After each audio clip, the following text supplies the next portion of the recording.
북한이 미국과 한국군의 통상적인 훈련을 구실로 이틀 연속 9.19 남북 군사합의에서 설정한 해상 완충구역을 향해 또다시 포사격을 가했습니다.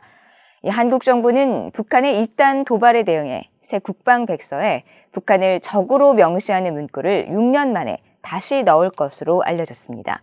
첫 소식 조상진 기자가 보도합니다. 한국합동참모본부는 한국 시각으로 6일 오전 10시쯤부터 오후까지 북한 강원도 고성군 일대에서 동해상으로 총 90여 발의 방사포 추정 포병 사격을 포착했다고 밝혔습니다. 탄착 지점은 북방 한계선 NLL 북쪽 해상 완충구역 아니며 이곳은 9.19 남북 군사합의에 의해 사격 등 적대 행위를 금지하도록 설정된 곳입니다. 한국군은 북한의 동해상 포병 사격에 대해 도발 중단 경고 통신을 여러 차례 실시했으며 해상 완충구역 내 포사격은 명백한 9.19 군사합의 위반으로 즉각 중단할 것을 강력히 촉구했습니다. 북한군은 하루 전인 5일에도 미국과 한국의 군사훈련을 트집 잡으며 130여 발의 해상 실탄 포사격을 동해와 서해 완충구역에 가했습니다.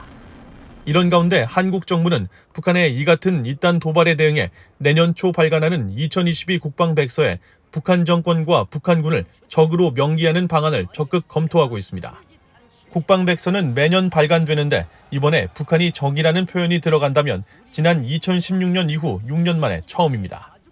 한국 정부는 구체적인 표현이나 문화는 현재 검토 중에 있다고 밝혔으며 북한 정권과 북한군을 적으로 명시하되 강한 어감의 주적이라는 표현은 사용하지 않는 쪽으로 의견을 모은 것으로 전해졌습니다.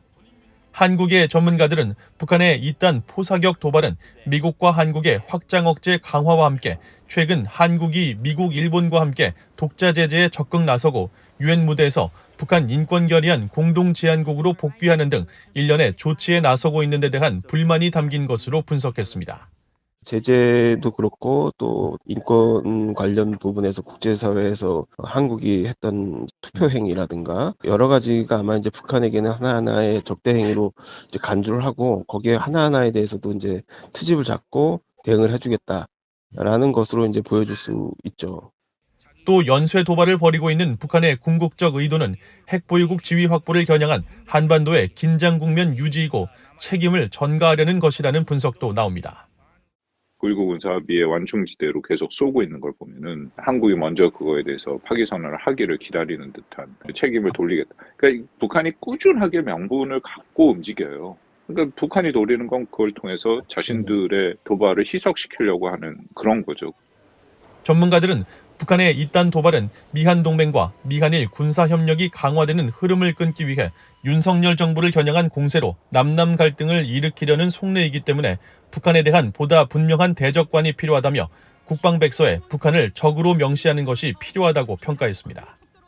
한미일 공조체제를 어떻게든 약화시켜야 되거든요. 그럼 약화시킬 수 있는 방법은 윤석열 정부의 어떤 대북 대외 정책을 약화시켜야 되는데 그 약화시키는 방법은 남북관계를 긴장을 조성하고 평화를 깨면은 남한 내부에서 남남 갈등이 격화될 거 아닙니까? 그 격화되는 과정에서 윤석열 정부의 대외 정책, 대북 정책 동력이 약화될 수밖에 없잖아요.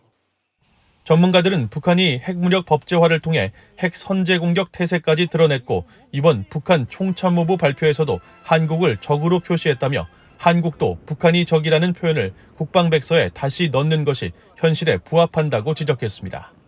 BOA 뉴스 조상진입니다.